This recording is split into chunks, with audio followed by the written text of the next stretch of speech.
Yes बेटा, important numericals of equilibrium constant, equilibrium chapter part 1।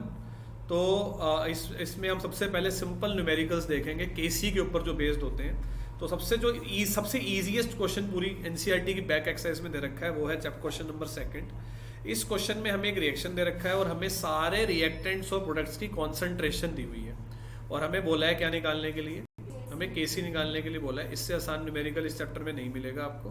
केसी कैसे लिखेंगे, प्रोडक्ट की कंसंट्रेशन ऊपर देखो ऐसे SO3 का स्क्वायर, और फिर नीचे SO2 का स्क्वायर, और फिर नीचे O2। This is how we gonna write the KC. Product ऊपर आता है, रिएक्टेंट नीचे आता है, जो कोफिशिएंट होते हैं पावर में चले जाते हैं, बीच में भी प्लस वगैरह यहाँ पे नहीं है, ठीक है ना। तो this is how we gonna write KC. अब इनकी ना वैल्यूज डाल देते हैं आज, ठीक है ना। तो आप देख सकते हो कि SO3 की जो वैल्यू है, SO3 की जो वैल्यू है, SO3 की जो वैल्यू है दैट इज 1.90, 1.90 का स्क्वायर। SO2 की जो वैल्यू है दैट इज 0.60, 0.60 का भी क्या हो जाएगा स्क्वायर, और ये आ जाएगा 0.82, ठीक है ना। कैलकुलेशन थोड़ी है अजीब है, अभी फिलहाल ठीक है, सॉल्व करोगे तो आंसर इसका आराम से आ जाएगा, ठीक है। बस एक बार इसको रजिस्टर में कर लो। क्वेश्चन नंबर 2 एनसीईआरटी का केसी निकालने वाला, एक पुटिंग कर देते हैं इसकी। बहुत सारे न्यूमेरिकल करने हैं अभी हमारे को, सारे के सारे जो हैं वो केसी के ऊपर बेस्ड होंगे, ठीक है ना। तो एक क्वेश्चन तो बच्चों ये हो गया, सबको समझ आ गया, ठीक है। 1 मिनट का टाइम देता हूँ, उसको नोट करो, फिर अगला न्यूमेरिकल पे डिस्कशन करें। न्यूमेरिकल जो एक और न्यूमेरिकल देखते हैं जो केसी बेस्ड है, वो है बच्चों न्यूमेरिकल नंबर 4 एनसीईआरटी का, जो इस समय आपकी स्क्रीन पर है। तो 4th न्यूमेरिकल ना कुछ ज़्यादा ही आसान है। इसमें सिर्फ हमें क्या लिखना है, सिर्फ और सिर्फ हमें एक्सप्रेशन लिखना है। इससे आसान क्वेश्चन क्या होगा, मतलब जो फर्स्ट पार्ट का आंसर होगा वो होगा NO की पावर 2, ऐसे NO की power 2 into Cl2 divide by NOCl का स्क्वायर। इससे आसान न्यूमेरिकल आपको मिल ही नहीं सकता। इसमें सिर्फ क्या लिखना है, एक्सप्रेशन लिखना है। लेकिन इसका सेकंड पार्ट इंटरेस्टिंग है। सेकंड पार्ट में ना, क्योंकि इसमें सॉलिड्स और गैसेस दे रखी हैं, तो इसमें जो केसी है ना, आप मानेंगे इसका केसी क्या बनेगा, इसका केसी सिर्फ ये बनेगा, हमें सिर्फ और सिर्फ गैसेस को देखना होता है बच्चे। NO2 की पावर 4 इंटू O2, और कुछ नहीं लिखना इसमें। और कुछ क्यों नहीं लिखना बच्चे सेकंड पार्ट के अंदर, क्योंकि आप देख रहे हो सेकंड पार्ट के अंदर के सेकंड पार्ट में आप देख रहे हो कि बाकी जो सॉलिड है, जैसे रिएक्टेंट सॉलिड है और CO भी सॉलिड है, उसे लिखते ही नहीं। बस केसी क्या बनेगा इसका, प्रोडक्ट में जो गैसेस है, बस रिएक्टेंट में कुछ था ही नहीं। वैल्यूज दे दी रखी, हमें सिर्फ क्या निकालना है, हमें सिर्फ एक्सप्रेशन लिखना। इतनी बहुत आसान है, थर्मोडायनेमिक्स से आसान चैप्टर है ये वाला, ठीक है ना। केसी के ऊपर ही बेस्ड है, बहुत ही इंटरेस्टिंग है, सीधा सीधा चलता है आराम से, कोई दिक्कत नहीं है। ये जो थर्ड वाला क्वेश्चन है ना, थर्ड वाले क्वेश्चन के अंदर ना आई थिंक वाटर भी ना यहाँ पर एक्वस लिया जाता है। तो जैसे दे रखा होगा वैसे ही आप करना, लिक्विड तो इसको इग्नोर कर देंगे, बाकी सबको लिखेंगे। मतलब जो थर्ड पार्ट वाले का आंसर होगा, जो थर्ड पार्ट वाले का आंसर होगा that will be like this. Third part वाले का ऐसे बन जाएगा, केसी इज इक्वल टू, मैंने जैसे आपको बोला था ना आज ही कि एक्वस को लेते हैं, जैसे देखो ये आ गया, ये आ गया, into C2H5OH divide by CH3COO C2H5 into water, ठीक है ना। तो ये इस तरह से हो गया। तो वाटर को लिया है मैंने क्योंकि वाटर एक्वस है, मैं आपको बताऊंगा आगे जाके ये क्वेश्चन आएगा। तो वाटर यहाँ पे एक्वस है, अगर लिक्विड मेंशन हो तो आप इसे छोड़ देना, ठीक है। और इसके बाद बच्चों जो फोर्थ वाला पार्ट है, फिफ्थ वाले पार्ट में ना एक प्रॉब्लम है कि कुछ मेंशन नहीं है, तो यहाँ पर मैं आपको खुद बता देता हूँ कि ये गैस ही है और ये भी गैस ही है, तो आप ले लेना इनको। मतलब जो फिफ्थ वाले पार्ट का आंसर बनेगा, फोर्थ अब आपसे हो जाएगा। इसका आंसर क्या आएगा, IF5 का स्क्वायर, और बस F2 आ जाएगा, है ना, F2 आ जाएगा बस नीचे, क्योंकि I2 क्या है, सॉलिड है, तो सॉलिड को इग्नोर करना है। देखो यहाँ पे कुछ मेंशन नहीं था, तो मैंने आपको बोला कि आप गैस मान लो। ऐसा कभी न्यूमेरिकल पेपर में आता तो आप उसको ठीक करवा सकते हो टीचर से, कि वह क्वेश्चन में गिवन होना ही चाहिए, इस पूरे चैप्टर में गिवन होना ही चाहिए कि फिजिकल स्टेट जो है वो क्या है, ठीक है। तो इसमें भी कोई प्रॉब्लम नहीं हुई होगी, आराम से समझ में आ गया। प्रोडक्ट ऊपर, रिएक्टेंट नीचे, एक्वस को लिखना होता है, गैसेस को लिखना होता है, और लिक्विड और सॉलिड को क्या करना होता है, इग्नोर करना होता है, ठीक है। तो एक तो ये क्वेश्चन हो गया। इसके बाद जो एक और अच्छा इंपॉर्टेंट क्वेश्चन मेरे को दिख रहा है, वो दिख रहा है बच्चों मेरे को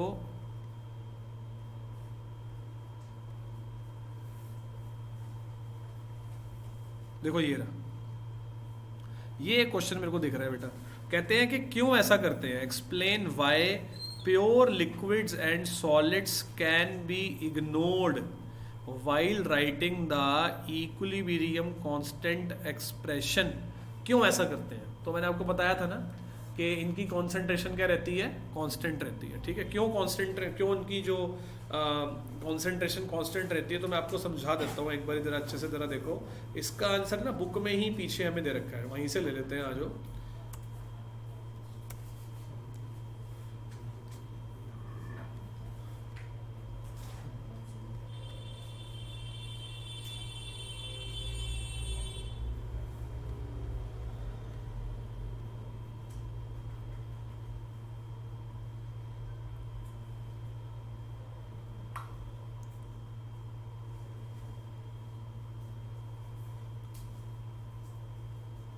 ये देखो, ये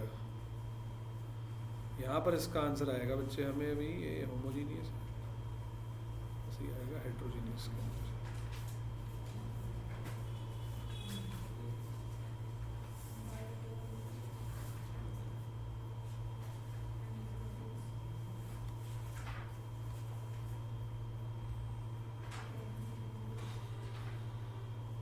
ये आ गया,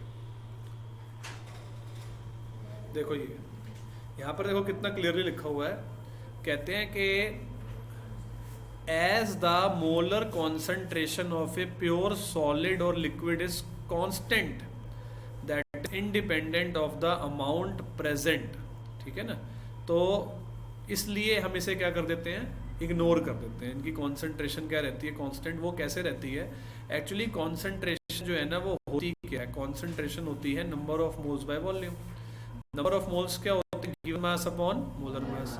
तो ये आ गया मास अपॉन वॉल्यूम, जो कि बन जाती है डेंसिटी।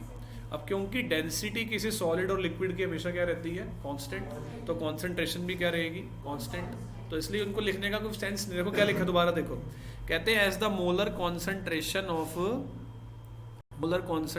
ऑफ प्योर सॉलिड और liquid is a constant that is independent of the amount present. जितना मर्जी अमाउंट ले लो, इनकी कॉन्सेंट्रेशन हमेशा क्या रहेगी, why, because the density is constant. ठीक है, तो आप ये आंसर नंबर 7 लिख लो। यहाँ पर ये क्वेश्चन कौन सा था, 7 था ना, तो आप लिख लो आंसर ऑफ 7th क्वेश्चन। ये लिख के ना यहाँ पर भी लिख देना, and the density is constant. इसको थोड़ा जस्टिफिकेशन दे देना नीचे। इतना लिखने के बाद ना you can give the justification और रीजन।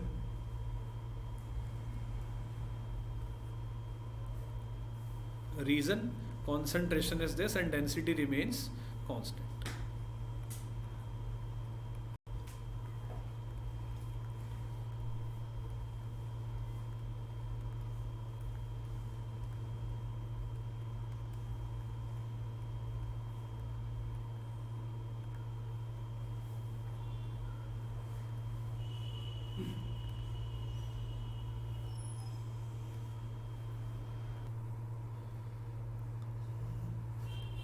ठीक है, तो ये है बच्चों क्वेश्चन नंबर 7 था ये। अब इसके बाद जो एक और बहुत अच्छा क्वेश्चन मेरे को दिखता है ना, वो है, मैं आपको कराऊंगा टॉपिक, जैसे टॉपिक के हिसाब से। वो मेरे को दिखता है बच्चों क्वेश्चन नंबर 33। तो एक बार वो देखते हैं। आज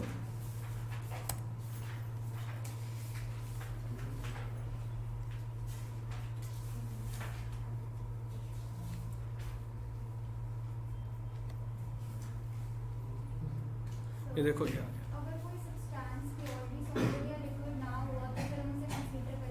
आपको पता कैसे लगेगा कि वो प्योर नहीं है? हमें तो प्योर ही मिलेगा ना। आयोडीन जो हम जो रिएक्शन करवा रहे हैं वो प्योर के साथ ही करा रहे हैं ना। हाँ, इम्प्योरिटी वाला तो फिर केस, वो फिर इम्प्योरिटी परसेंटेज इम्प्योरिटी निकालनी पड़ेगी, उसमें कितनी है।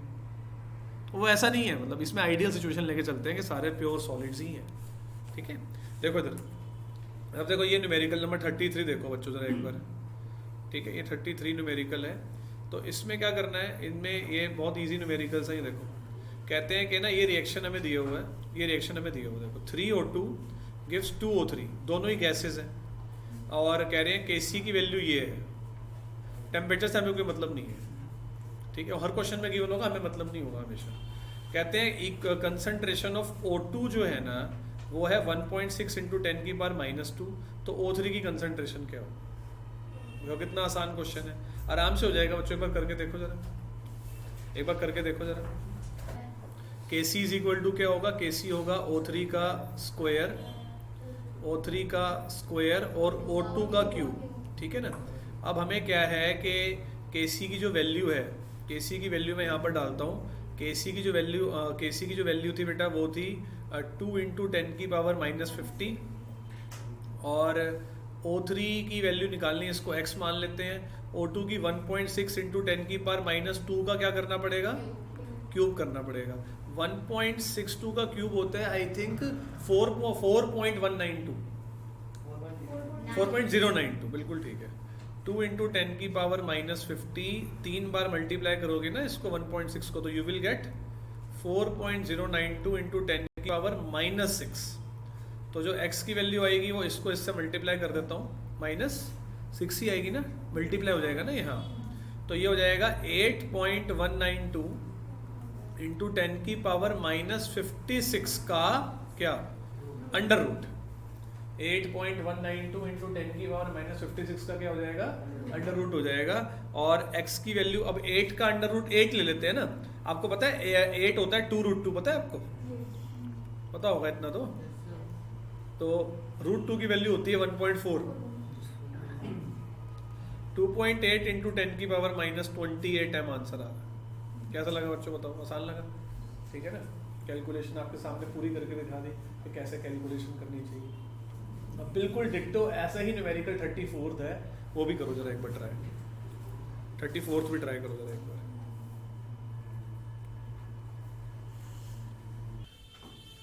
तो 34th न्यूमेरिकल को करते हैं एक बार। इस रिएक्शन का पहले Kc लिख देता हूँ।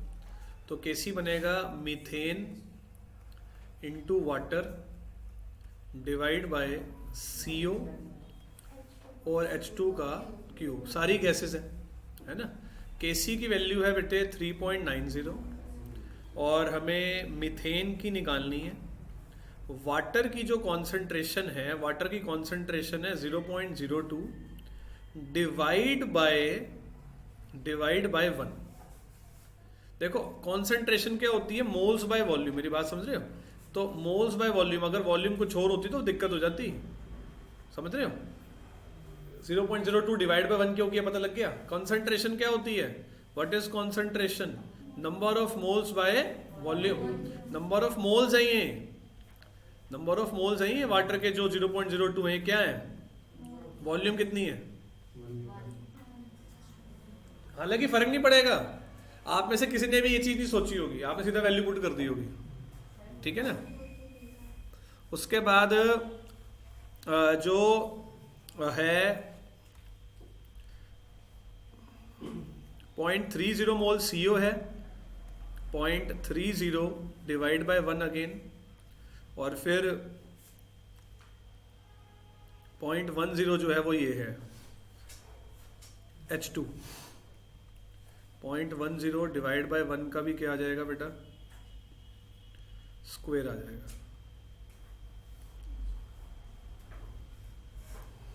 ठीक है। तो इसको सॉल्व कर देंगे अब यार, ठीक है कर लेना आप। 5.85 मेरे को तो सारे आंसर याद ही होते हैं, यही कुछ यहाँ से आंसर आएगा, देख लेना एक बार, है ना। तो ये है भाई, ठीक है। तो ये तो हो गया, कौन सा न्यूमेरिकल था बच्चे? ये 34th। अब एक और ऐसा कराता हूँ, ठीक है ना। समझ में आ रहा है आराम से, बहुत आसान भी लग रहा है ही कुछ नहीं। Kc product upon reactant, product में यही चलेगा। कुछ कंसेप्ट्स बदल जाएंगे, कुछ थोड़े से हो जाएंगे। न्यूमेरिकल ज्यादा है इसकी। एनसीईआरटी बैक एक्सरसाइज में 73 क्वेश्चन है, और इस चैप्टर की खासियत ये है कि इसमें डिलीटेड भी कुछ नहीं हुआ, तो इसी में मेहनत ज्यादा लगनी है। लेकिन सारे न्यूमेरिकल में कॉन्सेप्ट यही है। जैसे अब देखो एक और बढ़िया न्यूमेरिकल है, 19th न्यूमेरिकल देखो जरा बैक एक्सरसाइज का। 19th न्यूमेरिकल, इसमें क्या होता है? इसमें ना आपको मेंटोर चाहिए मेरे जैसा, जिसको पता है कि कहाँ पे कौन सा न्यूमेरिकल किस टॉपिक पे भेज दे, ठीक है ना। नाना करते हमने तो 5-6 कर ही लिए अभी। 19th देखो जरा सारे एक बार। 19th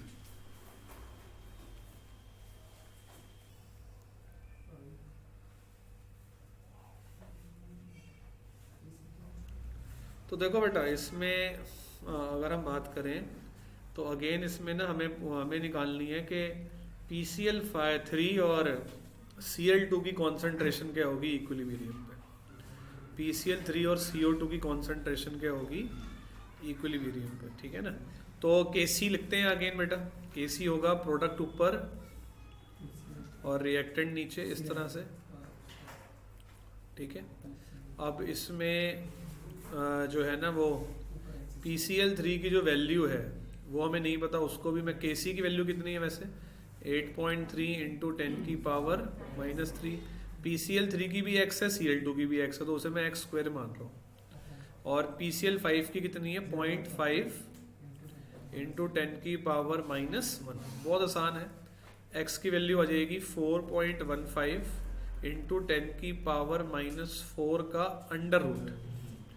तो x की वैल्यू नियरली 2.1 इंटू 10 की पावर -2m, ठीक है ना। ये आ गई, दोनों की कॉन्सेंट्रेशन यही है, PCl3 की भी और Cl2 की भी।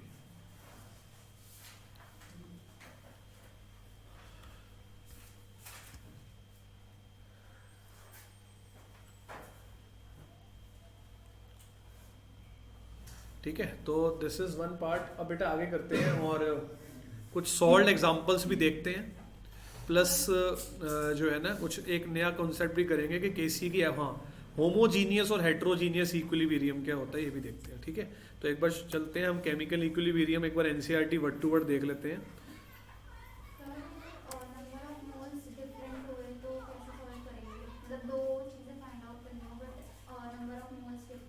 नंबर ऑफ मोल्स अगर डिफरेंट होंगे तो वॉल्यूम तो पता होगी ना हमें, डिवाइड करके वैसे ही कॉन्सेंट्रेशन निकल आएगी, उसमें इक्विलिब्रियम लगाने की जरूरत ही नहीं है।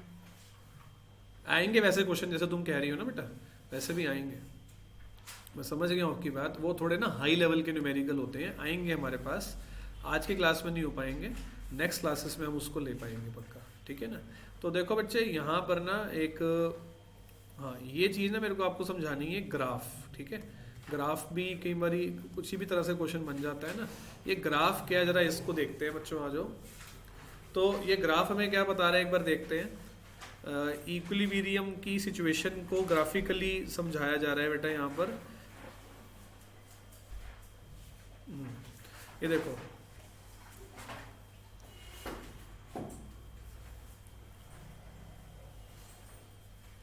ये देखो, ये जो है ना यहाँ पर दोनों डायरेक्शन, यहाँ पर रिएक्शन क्या हो रहा है पहले देखो जरा।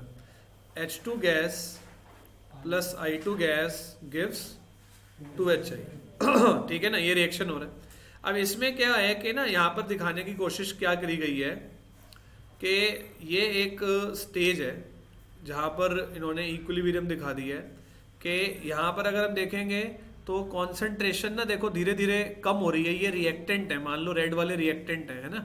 तो सबसे पहले इनकी जब टाइम 0 था तो इनकी कंसंट्रेशन हाईएस्ट थी, तो धीरे धीरे आप देख रहे हो कि क्या हो रही है बच्चे, कम हो रही है। और एक यहाँ पर आके जैसे कांस्टेंट हो गई, देखो आप ऐसे ही यहाँ पर देखो कि HI की 0 थी बिल्कुल। ये हम देख रहे हैं कि फॉरवर्ड की तरफ देख रहे हैं हम ये रिएक्शन कि H2 और I2 क्या है, यहाँ पर रिएक्टेंट है। रिएक्टेंट ऊपर से चलेगा, प्रोडक्ट 0 से शुरू करेगा, ठीक है ना। और यहाँ तक जहाँ पर मैंने लाइन खींची है वहां तक अगर आप देखोगे तो एक इक्विलिब्रियम आ चुका है। HI इससे ज्यादा नहीं बढ़ रहा, H2 I2 इससे ज्यादा नहीं घट रहे, तो क्या आ गया, इक्विलिब्रियम आ गया। आगे इन्होंने ये बताया है कि अगर आप HI को, जैसे अगर H2 I2 को और अगर रिएक्शन को और ज्यादा फोर्सफुली आगे करवाते हो, जैसे कंडीशंस ऐसी लगा देते हो, हाई टेम्परेचर या हाई प्रेशर या कैटलिस्ट, तो धीरे धीरे ये कम होने लगेगा और ये और बढ़ने लगेगा, अपनी फाइनल मतलब रीच कर जाएगा। जैसे ये इक्विलिब्रियम हो गया, फिर भी आपको लग रहा है कि अभी तो बहुत सारा रहता है, आप एक्सटर्नल फैक्टर लेके आते हो, कैटलिस्ट लेके आते हो, हाई टेम्परेचर हाई प्रेशर लेके आते हो, तो फिर ये फाइनल हो जाएगा ऐसे। लेकिन यहाँ तक जैसे देखो एक और ग्राफ दे रखा है यहाँ पर, देखो ये रहा, देखो ये रहा, ये ग्राफ देखो आप जरा। ये ग्राफ भी तो ये बता रहा है कि ये रिएक्शन ना ये था, N2 plus 3H2 gives 2 ammonia, ठीक है ना। यहाँ पर क्या हो रहा है, ये रिएक्टेंट है नाइट्रोजन, देखो ये रहा नाइट्रोजन रिएक्टेंट। थोड़ा देखो इसमें कितनी जल्दी इक्विलिब्रियम आ गया। ये इसकी कुछ भी कंसंट्रेशन होगी 5, वो जैसे ही 4 के आसपास पहुंचा है वो बस आगे घट ही नहीं रहा। हाइड्रोजन के साथ भी सेम ही कहानी है कुछ कि थोड़ा सा वो फिर घट ही नहीं रहा। अमोनिया के साथ भी यही कहानी है, पहले जीरो था फिर अब इतना बढ़ गया, अब आगे बढ़ नहीं रहा। तो ये क्या है, इक्विलिब्रियम को शो करने वाला ग्राफ है लिटरली। तो आई थिंक ऐसे तो खैर कुछ खास भी नहीं है, ठीक है। आप बना लेना, इनको बता दिए आपको कि ग्राफ का क्या सिग्निफिकेंस है। बहुत ज़्यादा मैं मतलब जैसे इसको लेकर वो भी नहीं हूँ कि मोटिवेटेड भी नहीं हूँ कि ज़्यादा एग्जाम में पूछा जा सकेगा। एंट्रेंस में और एमसीक्यू से बनने के ज़्यादा चांसेस थे। एंट्रेंस एमसीक्यू जब पता लगेगा तो उसके अकॉर्डिंगली वी विल प्लान। उसके बाद बच्चे जो आगे का टॉपिक इंपॉर्टेंट नज़र आता है वो है ये, हाँ यहाँ पर ना एक टॉपिक है जिसको आप लिख सकते हो, एक सेकेंड, हाँ ये टॉपिक लिख लो बच्चों ज़रा, relations between equilibrium constant for a general reaction and it's multiple. ये लिख लो जरा, relation between equilibrium constants for a general reaction and it's multiple.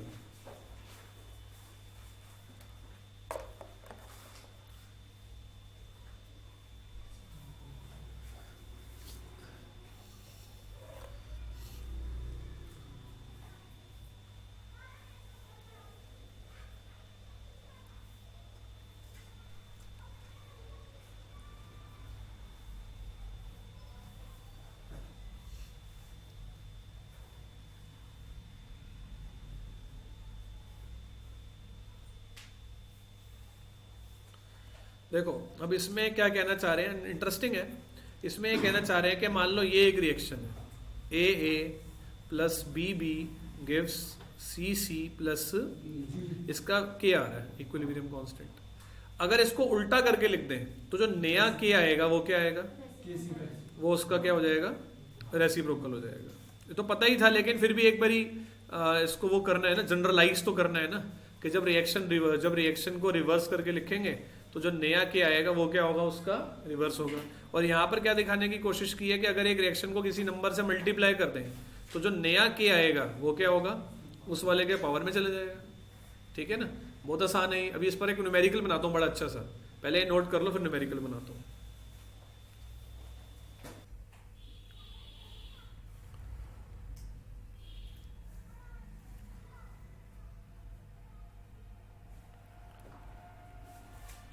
एक क्वेश्चन है बहुत अच्छा कि ये रिएक्शन है N2 plus 3H2 gives 2 ammonia, सारे गैसेस हैं। इसमें ना बोलते हैं कि Kc की वैल्यू अगर 49 है तो find dash Kc for this reaction. Ammonia gives half N2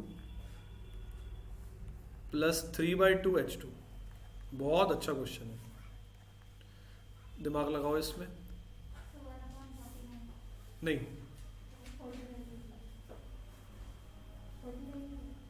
आप एक और चीज नोटिस नहीं कर रहे, एक चीज और नोटिस करो, इसमें 2 चेंजेस करे हैं मैंने।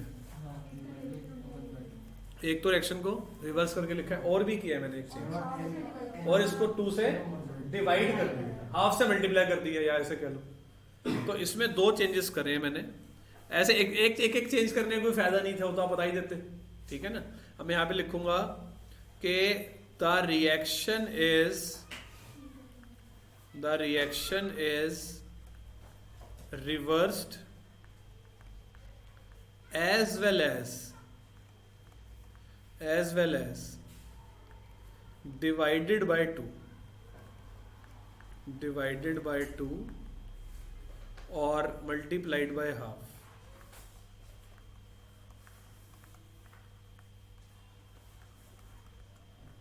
ठीक है ना, तो अब 2 चेंजेस करें हमने, तो हम बोलेंगे कि जो डैश Kc होगा ना वो 1/Kc होगा, और फिर इसका 1/2 भी होगा,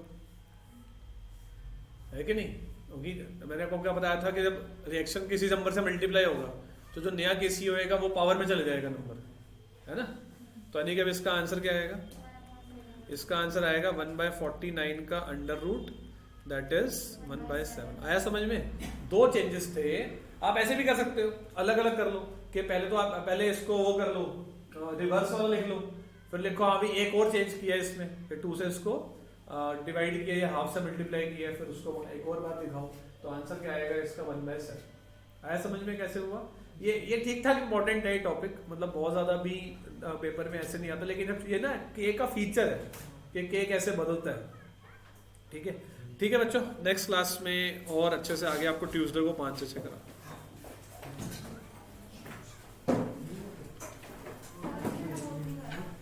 कर लो ना। 1 मिनट में रिकॉर्डिंग बंद कर।